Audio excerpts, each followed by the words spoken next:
Happy post-NFL trade deadline, everybody. And Mike Borgonzi went to the podium earlier today and spoke to the media, talking about everything that the Titans were doing, from the trades that they've made, from the future of the Tennessee Titans, and so on and so forth. And of course, you would not believe what he said. And it kind of was the best press conference that we have heard Mike Borgonzi speak during this abysmal 1-8 season. Welcome into Titans Today by Chat Sports. I am your host, Brett Alper. And a couple of news just before we get into breaking down exactly what Mike Borgonzi has said during that press conference. But according to Tom Pelissero, at about 3:06 Central Time, the Titans claimed safety Jarek Reed off of waivers from Seattle, and Reed was waived Tuesday to make room for wide receiver Rashid Shaheed, who was acquired from the New Orleans Saints. And he's a safety. I think that the Titans should have gotten a cornerback in secondary, but Jarek Reed, he wasn't really playing a lot of safety for Seattle. He was playing mostly special teams. So the Titans saw that, and having the number one spot as the waiver, you could easily get that player. But let's talk about the Titans as a whole. You saw their 2025 record is 1-8, and that's the big thing that I'm going to talk about. The salary cap, you don't have much, but with Tennessee, Draymond Jones was heading to Baltimore, and we kind of thought the fire sale was going, but they did not make a single move on Tuesday, the day of the NFL trade deadline. Now, when Mike Borgonzi spoke at the podium, he spoke for 27 minutes on multiple topics. And we're going to go over 4 major topics that he discussed talking during that press conference and what exactly he said. Multiple quote graphics, so bear with me here. But this is why you subscribe to the channel, ladies and gentlemen. We give you up-to-date Titans coverage. I'm going to condense all this down into about 10 minutes for what you need to know from the general manager, Mike Borgonzi. So that's why you subscribe. Join, we're almost at 11,500 subs. The first thing that he talked about, and this is the opening statement. He had a very, very good opening statement, and he talked about how he understands the frustration with the fans and just not being the competitive team that they are this year. This is what he had to say. The results aren't good enough, and I will say Jim Wyatt was misquoted in his article. Not good enough right now, and we understand that. And we understand the frustration with the fan base, and we know that we have to earn back that trust of the fan base. We are doing this, doing everything as possible right now to get what's right, and I believe we will fix it at the end of the day.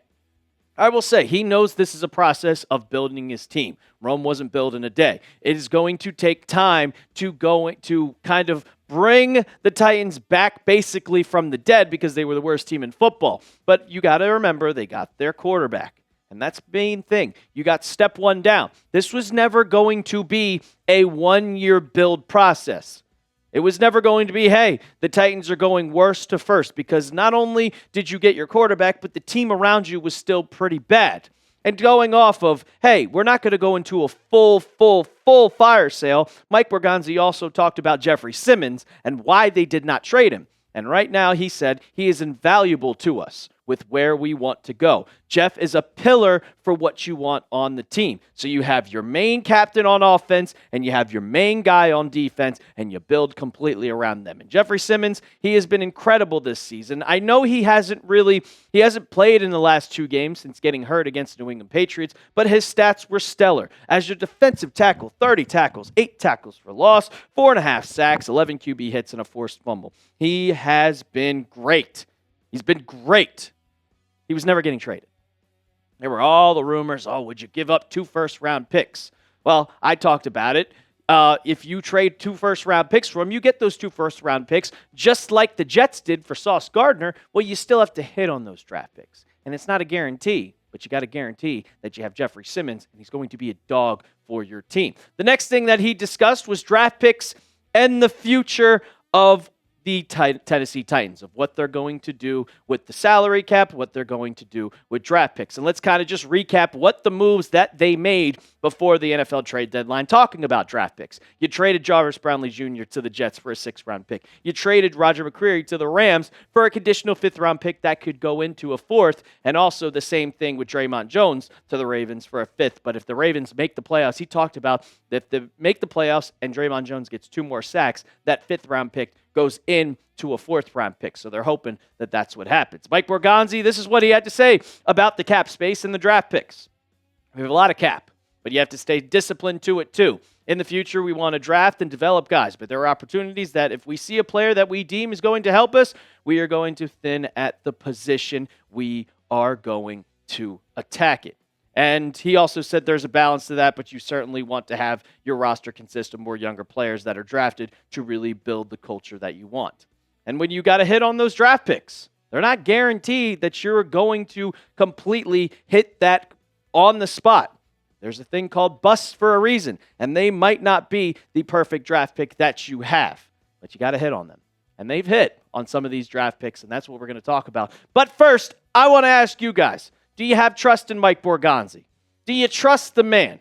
Go, if you do, hit that thumbs up icon, because, he has a process. He's worked with the Kansas City Chiefs. He's won Super Bowls as the assistant GM. So go ahead, hit that thumbs up icon. We're going to get into the rest of what he said, but first, I got to tell you about our sponsor of today's show, and that is PrizePicks. The hard-hitting football action is even better with PrizePicks. The weather might be changing, but the feeling of being right never gets old. So keep the season rolling on PrizePicks by getting $50 instantly in lineups when you play your first $5. PrizePicks is simple to play. Just pick more or less than 2 to 6 player stat projections. And if your picks are right, you could cash in. Did you know PrizePicks have entered the flex play, which means you could double your money even if your picks doesn't hit. PrizePicks is the best way to win cash this football season. Which players are going off? Which ones aren't? Make your picks in less than 60 seconds and turn your takes into cash all season long on PrizePicks. You can make your lineups in less than 30 seconds, less than me reading this talk about PrizePicks. Football, basketball, hockey, does not matter. But you got to download the app today and use code CLNS to get $50 in lineups after you play your first $5 lineup. That's code CLNS to get $50 in lineups after you play your first $5 lineup. PrizePicks.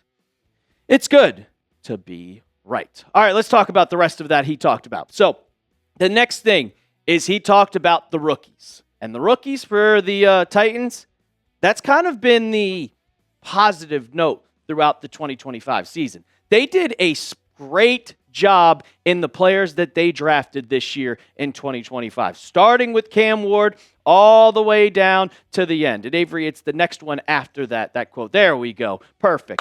So this is what he had to say just about how good this draft class is. They represent anything that we want in a Titan with their work ethic, passion, and drive to get better. He said they are all developing. I think they are all contributing. Cam is a starting quarterback in this league and has some really good moments, really high-level throws. Once he puts everything together with some consistency, which I think he will, he's been impressive with his leadership, and it's also been impressive. And he went on to go talk about it. I'm not going to bore you with all the quotes that he said because he talked about Alec Manor. He talked about Chimere Dike. He talked about Gunnar Helm. They have all been great. Kevin Winston Jr.